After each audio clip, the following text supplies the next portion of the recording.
Okay, good morning, students. Good morning to all. Now, we will start the topic motion. Motion and rest and motion. Now, we will revise this chapter. ठीक है? Motion और rest ये chapter को start करने से पहले हम लोग को फंडामेंटल क्वांटिटी पढ़ना है. What are fundamental quantity? There are 7 fundamental quantities.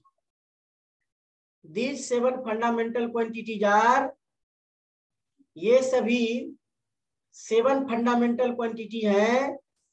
Length, पहला जो है वो लेंथ है. दूसरा है मास, लेंथ मास. तीसरा है टाइम, लेंथ मास टाइम.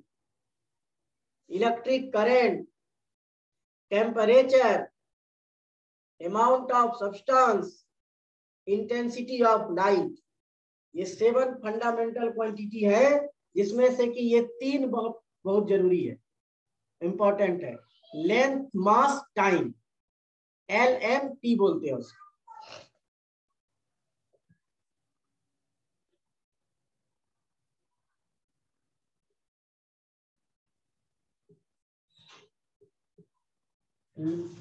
पहला है लेंथ. सबको ऑडियो और वीडियो क्लियर है?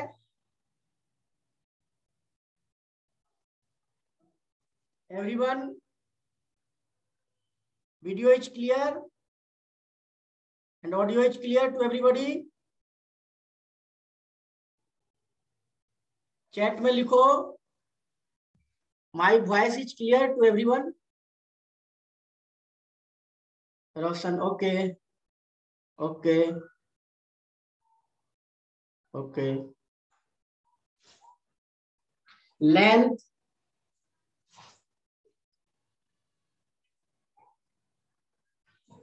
मास है,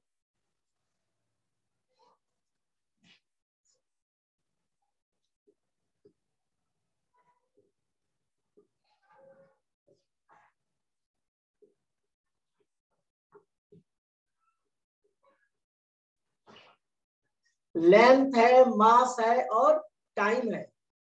तो लेंथ जो है फंडामेंटल यूनिट, इसका लेंथ का ऐसा यूनिट फंडामेंटल क्वांटिटी है. लेंथ का ऐसा यूनिट जो है वो मीटर है, एम से डिनोट किया जाता है.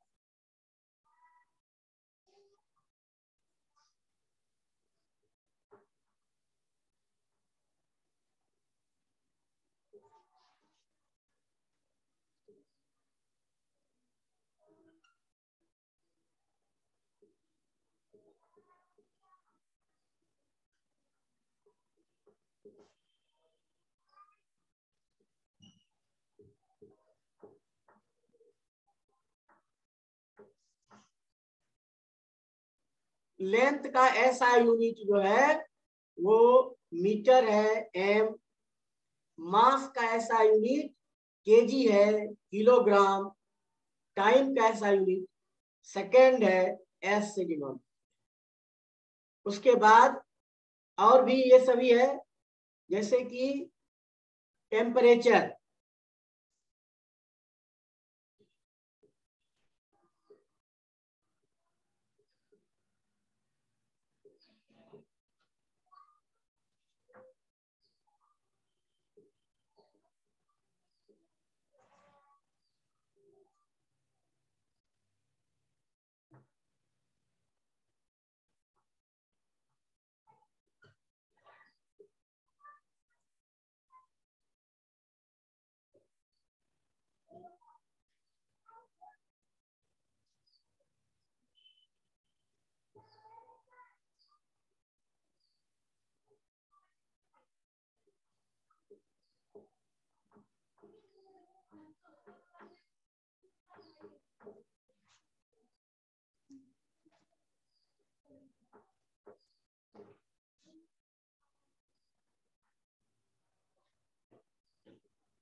अदर है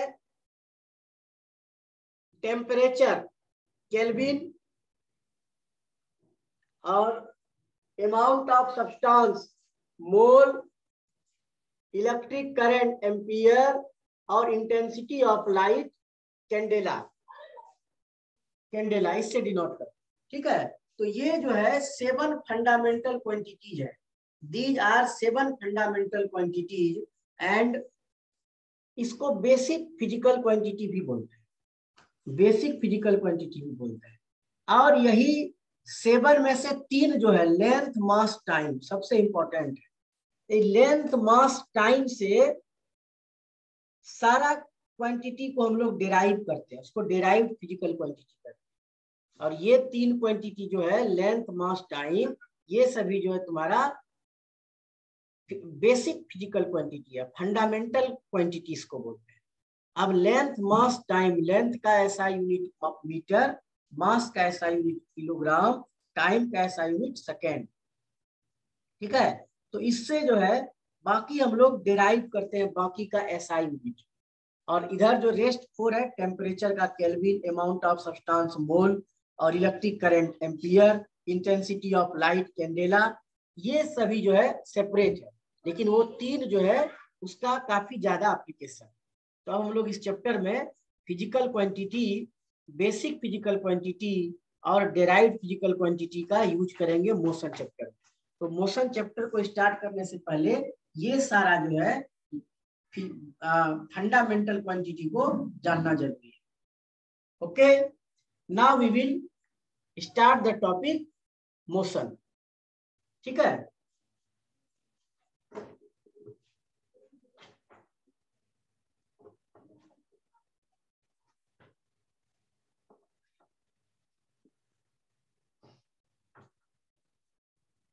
सबसे पहला टॉपिक इसमें हम लोग पढ़ेंगे रेस्ट। व्हाट इज रेस्ट, ठीक है।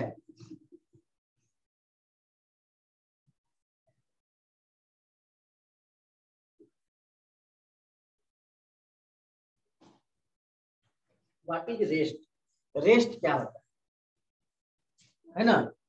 तो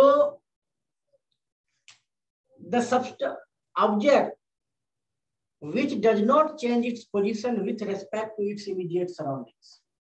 Object which does not change its position with respect to its immediate surroundings. Object जो कि अपना पोजीशन चेंज नहीं करता है किसी ऑब्जेक्ट के रिस्पेक्ट में, then object is said to be at rest. तब ऑब्जेक्ट को कहते हैं रेस्ट में। For example, we see various things around us. This is whiteboard is at rest. This wall is at rest. Your home building is at rest. In your surroundings, many trees are at rest. तो ये सभी अपना position change नहीं कर रहा है ना। These object rest में। The object which does not change its position with respect to immediate surrounding is called rest. जो ऑब्जेक्ट अपना पोजीशन चेंज नहीं करता है, इमीडिएट सराउंडिंग्स का मतलब सराउंडिंग्स में जो ऑब्जर्वर है, जैसे हम लोग देख रहे हैं ये व्हाइट बोर्ड जो है रेस्ट में, तो हम लोग देख रहे हैं तो we are observer, we are observer. और इसको जो है कहा जाता है फ्रेम ऑफ रेफरेंस भी कहा जाता है। क्या कहा जाता है इसको? Frame of reference, immediate surroundings, ठीक है। इसको इमीडिएट सराउंडिंग्स या फ्रेम ऑफ रेफरेंस कर, ठीक है। अब नेक्स्ट है इसके साथ motion.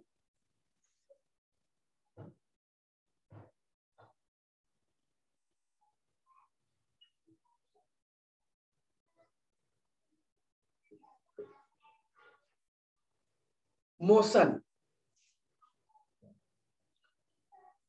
if an object change its position with respect to its immediate surroundings, जब ऑब्जेक्ट कोई इमीडिएट सराउंडिंग्स के रेस्पेक्ट में अपना पोजीशन को चेंज करता है।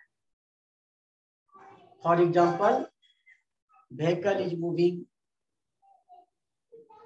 Person is running, these are example where object change its position. Natural example अगर हम लोग देखते हैं, rotation of earth, revolution of earth and other various phenomenon in nature where we see that object change its position with respect to its immediate surroundings. Then such kind of, when object changes its position with respect to its immediate surrounding, then object is in motion. Then we say that object is in motion. तब जो है वो object motion. ये सारा examples है। अब हम लोग देखते हैं यहाँ पर कि motion is relative. Motion relative होता है। रिलेटिव का मतलब है कि जो हमारे सराउंडिंग्स है, हमारे सराउंडिंग्स में फ्रेम ऑफ रेफरेंस जिस हम लोग हुए, ऑब्जर्वर हुए, ऑब्जेक्ट को हम लोग ऑब्जर्व करते हैं, तो यहाँ पर हम लोग देख रहे हैं कि एक ही ऑब्जेक्ट किसी ऑब्जर्वर के लिए रेस्ट में है और similar object is in motion for other observer. एक ही ऑब्जेक्ट कोई ऑब्जर्वर के लिए रेस्ट में है और कोई ऑब्जर्वर के लिए मोशन में है। एग्जांपल के लिए, moving bus, passenger sitting inside the bus are at rest for each other. Bus के अंदर में जो पैसेंजर बैठा है वो सभी एक दूसरे के लिए rest, but the person outside the bus observing that bus is moving, बस एक जगह से दूसरी जगह जा रहा है, उसके साथ जो पैसेंजर है वो भी एक जगह से दूसरी जगह जा रहा है, तो बस यहाँ पर अपना पोजीशन चेंज कर रहा है, साथ साथ में उसके अंदर जो पैसेंजर है उसका भी पोजीशन चेंज हो रहा है, एक प्लेस से दूसरे प्लेस पहुंच जा रहा है। But passenger sitting inside the बस, लेकिन जो पर्सन बस के इनसाइड में है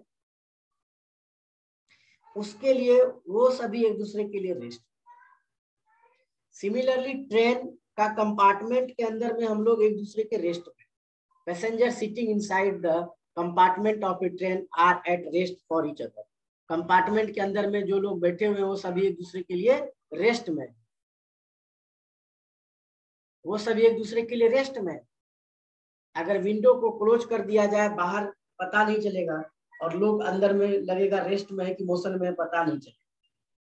लेकिन ट्रेन के आउटसाइड जो लोग हैं वो देख रहा है कि ट्रेन इज मूविंग, एक प्लेस से दूसरे प्लेस ट्रेन जा रहा है, उसके साथ उसमें जो पैसेंजर बैठा उसका भी पोजीशन चेंज हो रहा है। लेकिन ट्रेन के अंदर में जो बैठा हुआ व्यक्ति वो सभी एक दूसरे के रेस्ट में, रेस्पेक्ट में, रेस्ट में। सिमिलरली एरोप्लेन में भी ये चीज होता है।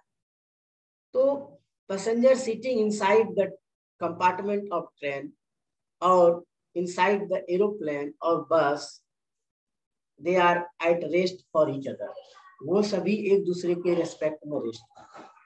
लेकिन दूसरा व्यक्ति जो देख रहा है उसके रेस्पेक्ट में मोशन है। तो हम लोग यहाँ पर कह सकते हैं कि similar object is eight rest for one observer and is in motion for another object. एक ही ऑब्जेक्ट किसी के लिए रेस्ट में है और किसी के लिए मोशन में, है ना। एक ही ऑब्जेक्ट किसी के लिए रेस्ट में है और किसी के लिए मोशन में है। सो मोशन इज कॉल्ड रिलेटिव, इसलिए कहा जाता है कि मोशन जो है वो रिलेटिव है। अब इसका हम लोग बहुत एग्जांपल देखते हैं। Motion is relative, in this universe no object is at absolute rest. कोई भी ऑब्जेक्ट एब्सोल्यूट रेस्ट नहीं है। तुम किसको कहते हो एब्सोल्यूट रेस्ट? ये बोर्ड रेस्ट में है, लेकिन पूरा अर्थ ही तो घूम रहा है, रिवॉल्यूशन कर रहा है, अर्थ रोटेशन कर रहा है, पूरा अर्थ जो है रिवॉल्व कर रहा है, रोटेट कर रहा है। अब तो अर्थ के साथ सारा ऑब्जेक्ट भी अपना पोजीशन चेंज कर रहा है। So no one is at absolute rest. कोई भी ऑब्जेक्ट एब्सोल्यूट रेस्ट में नहीं। अगर हम दूसरे प्लैनेट से जाकर के अर्थ का मूवमेंट को ऑब्जर्व करें तो अर्थ मूवमेंट करते हुए नजर आएगा, रिवॉल्यूशन रोटेशन करता हुआ। तो इसके साथ में जितना भी ऑब्जेक्ट है वो भी पोजीशन चेंज कर रहा है। So nothing in this universe is at absolute rest. कोई ऑब्जेक्ट एब्सोल्यूट रेस्ट में नहीं होता है। ओके, रिलेटिव मोशन का एग्जांपल हम लोग देखते हैं, अपने डे टू डे लाइफ में भी देखते हैं रिलेटिव मोशन का एग्जांपल। जैसे दो ट्रेन एक ही डायरेक्शन में चल रहा है और पैरेलल ट्रैक पर चल रहा है, सेम डायरेक्शन में चल रहा है, और एक का स्पीड है 40 किलोमीटर पर आवर, दूसरा का है 50 किलोमीटर पर आवर। तो दोनों ट्रेन एक दूसरे के पैरेलल में चल रहा है एक ही डायरेक्शन में, तो पहले ट्रेन को लगेगा कि दूसरा ट्रेन 10 किलोमीटर का स्पीड से चल रहा है, और दूसरे ट्रेन को लगेगा कि पहला ट्रेन जो है वो 10 किलोमीटर पर आवर का स्पीड से चल रहा है, ड्यू टू रिलेटिव मोशन। अगर दो ऑब्जेक्ट एक ही डायरेक्शन में मोशन करता है तो उसका रिलेटिव मोशन दोनों का स्पीड का डिफरेंस के बराबर।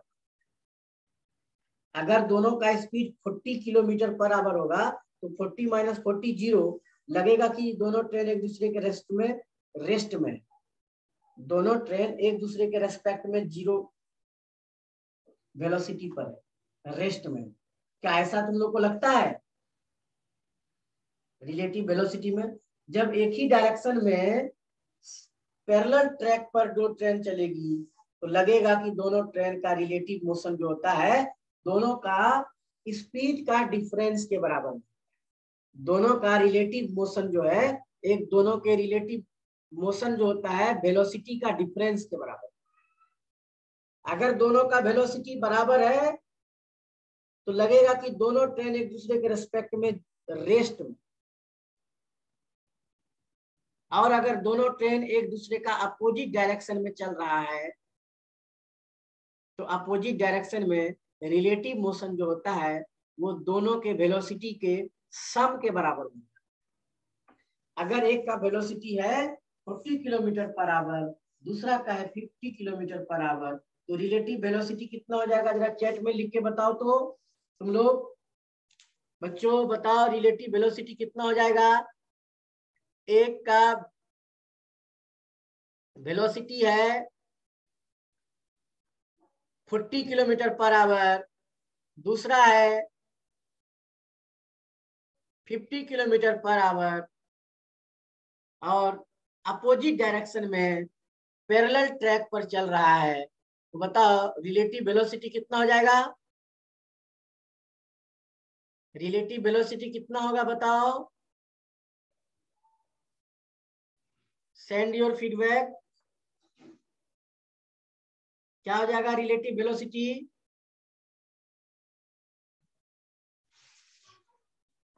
बताओ रिलेटिव वेलोसिटी कितना हो जाएगा? दोनों को ऐड कर देंगे और दोनों का रिलेटिव वेलोसिटी 50 प्लस 40, 50 प्लस 40 यानी कि 90 किलोमीटर पर आवर का स्पीड से दोनों चलेगा। ऐसा लगेगा कि दोनों ट्रेन को, पहला ट्रेन 90 का स्पीड से चल रहा है, दूसरे को भी लगेगा पहला ट्रेन 90 का स्पीड से चल रहा है। ठीक है, तो ये रिलेटिव मोशन का ये सभी example. We can say that motion is relative. Motion क्या है? रिलेटिव। रिलेटिव मतलब क्या होता है? कंपैरिजन, एक दूसरे के साथ कंपैरिजन होता है। एक ऑब्जेक्ट के रेस्पेक्ट में दूसरा ऑब्जेक्ट का पोजीशन क्या है। तो ऑब्जर्वर और ऑब्जेक्ट, ऑब्जर्वर को फ्रेम ऑफ रेफरेंस भी बोलते हैं। ठीक है, ओके। अब हम लोग इसके बाद नेक्स्ट जो आते हैं, rest, motion, distance and displacement.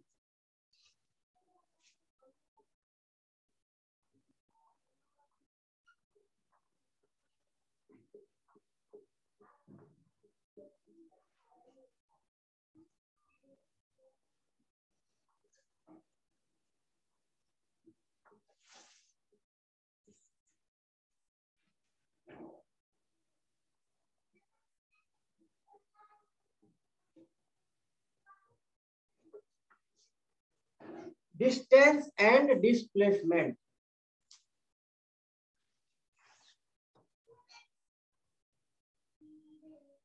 The shortest and longest distance.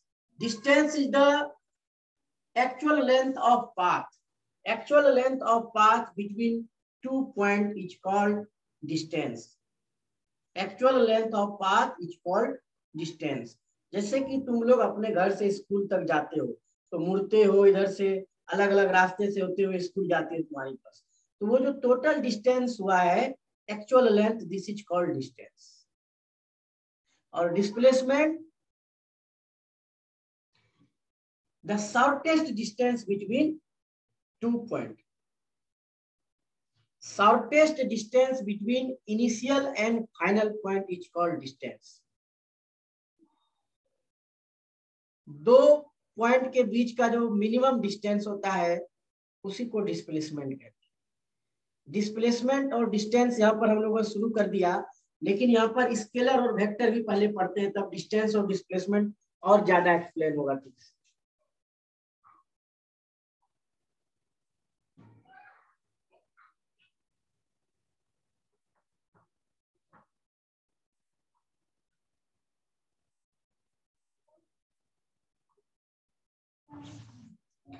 Scalar and vector quantity. Scalar किसको कहते हैं? Those physical quantity which have only magnitude, जिसको कि सिर्फ मैग्नीट्यूड होता है। Those physical quantity which have only magnitude are called scalar quantity. Example के लिए लेंथ, स्केलर है उसमें डायरेक्शन का जरूरत नहीं। मास केजी में यूनिट होता है, डायरेक्शन का जरूरत नहीं। टाइम स्केलर क्वांटिटी, इसको डायरेक्शन का जरूरत नहीं है, इसको रिप्रेजेंट करने के लिए सिर्फ मैग्नीट्यूड का जरूरत। On the other hand vector quantity, those physical quantity which have both magnitude and direction, जिसमें डायरेक्शन भी हो और मैग्नीट्यूड भी हो, both. Such physical quantity are called vector quantity. For example force is a vector quantity. Force magnitude भी होता है, 10 newton, 20 newton, 50 newton is the magnitude. और फोर्स कोई पार्टिकुलर डायरेक्शन में लगता है, डेफिनिट डायरेक्शन में लगता है, इसलिए वो मैग्नीट्यूड और डायरेक्शन दोनों है, इसलिए वेक्टर। फोर्स हो गया, मोमेंटम हो गया, वेलोसिटी हो गया, ये सभी जो है वेक्टर क्वांटिटी। तो यहाँ पर डिस्टेंस जब हम लोग पढ़ रहे हैं तो डिस्टेंस ये scalar quantity, because there is no fix direction for distance. Distance के लिए फिक्स डायरेक्शन नहीं है, अलग अलग डायरेक्शन से मुड़ते हुए हम लोग एक जगह से दूसरी जगह जा रहे हैं, तो फिक्स डायरेक्शन नहीं है। लेकिन displacement, shortest distance between 2 point, 2 point के बीच का शॉर्टेस्ट डिस्टेंस, उसको डिस्प्लेसमेंट कहते हैं। And displacement has fix direction, displacement को फिक्स डायरेक्शन होता है, इसीलिए ये वेक्टर क्वांटिटी। देखो यहाँ पर एक एग्जांपल,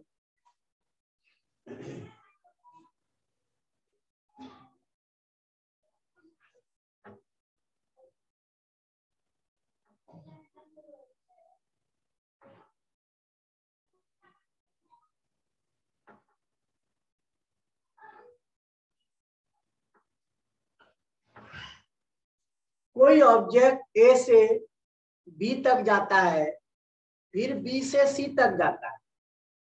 सी तक जाने के लिए 2 बार उसने डायरेक्शन चेंज किया, ये डिस्टेंस हो गया। Total length of path A B plus B C distance हो गया। AB प्लस BC हो गया actual length of path, this is called distance. 2 बार डायरेक्शन चेंज कर किया है। इस तरह का और दूसरा एग्जांपल लें जहां 3, 4, 3 और 4 टाइम्स भी डायरेक्शन बदल सकता है। लेकिन AC is the displacement. A से C तक आने के लिए देखो ये एरो, ये डायरेक्शन चेंज नहीं हो रहा। This is the shortest distance, this is the shortest distance between 2 point and it has fix direction.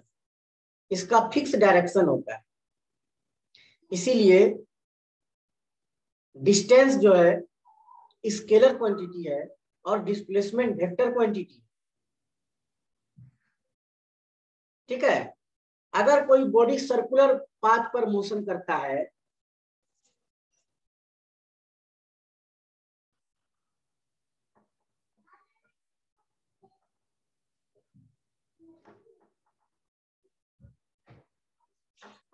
कोई बॉडी अगर सर्कुलर पाथ पर मोशन करता है, ए से स्टार्ट करता है मोशन और फिर ए पर आ जाता है, बी से होते हुए वापस ए पर आ जाता है, वन सर्कुलर मोशन करता है, तो वो डिस्टेंस कवर करता है वो 2 पाई आर।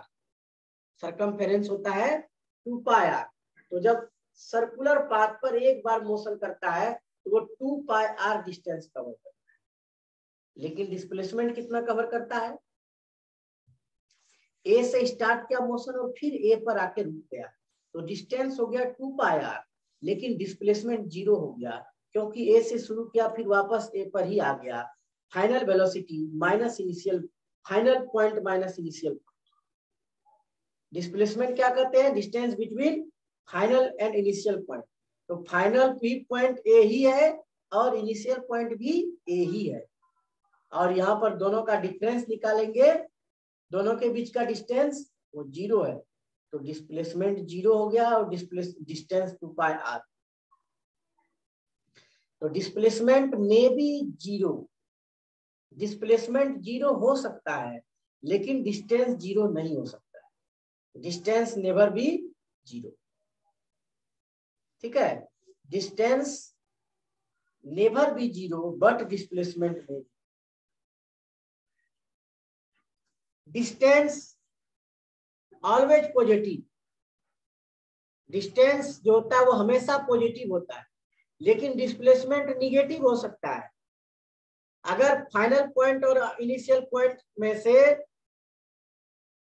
स्मॉलर माइनस लार्जर करते हैं तो निगेटिव में आता है, और ऐसे केस में डिस्प्लेसमेंट निगेटिव। तो यहां पर हम लोग डिस्टेंस और डिस्प्लेसमेंट का डिफरेंस निकालते हैं, जो कि बहुत ही इंपॉर्टेंट। तो पहला दोनों का डिफिनेशन लिखते हैं। Distance the actual length of path is called distance, displacement the shortest distance between 2 points is called displacement. Distance is a scalar quantity. Displacement is a vector quantity. Distance never be 0. Displacement may be 0. Distance always positive. Distance is always positive, but displacement may be positive or negative. और भी हो सकता है कुछ points. तो दोनों के बीच का डिफरेंस जो निकालते हैं डिस्टेंस और डिस्प्लेसमेंट, एटलीस्ट 3 to 4 पॉइंट्स दे करके दोनों को एक्सप्लेन करते हैं। ठीक है, तो डिस्टेंस और डिस्प्लेसमेंट, इसका डिफरेंस। रेस्ट पढ़ा हम लोगों ने, मोशन पढ़ा, रिलेटिव मोशन पढ़ा, स्केलर एंड वेक्टर पढ़ा, है ना। Scalar vector, scalar quantity, those physical quantity which have only magnitude. Magnitude का मतलब अमाउंट, जिसके पास सिर्फ अमाउंट है, मैग्नीट्यूड है। जैसे कि 2 kg पोटैटो, तो 2 kg पोटैटो यहाँ पर क्या हो गया? मैग्नीट्यूड। 2 kg पोटैटो का डायरेक्शन का रिक्वायरमेंट नहीं है, इसलिए ये स्केलर क्वांटिटी है। Length 5 metre, 10 metre, 20 metre, direction का कोई रिक्वायरमेंट नहीं है। So length is scalar quantity. Time बोलते हैं अभी कितना बज गया, टाइम क्या हो गया 12:01 PM हुआ है, डायरेक्शन का रिक्वायरमेंट नहीं है, तो these are scalar quantity. On the other hand vector quantity, force 10 newton force लगा रहे हैं, 10 न्यूटन फोर्स लगा रहे हैं, कोई फिक्स डायरेक्शन में फोर्स लगा रहे हैं, 10 न्यूटन फोर्स कोई पार्टिकुलर डायरेक्शन में लगा रहे हैं, तो 10 न्यूटन हो गया मैग्नीट्यूड, 10 न्यूटन क्या हो गया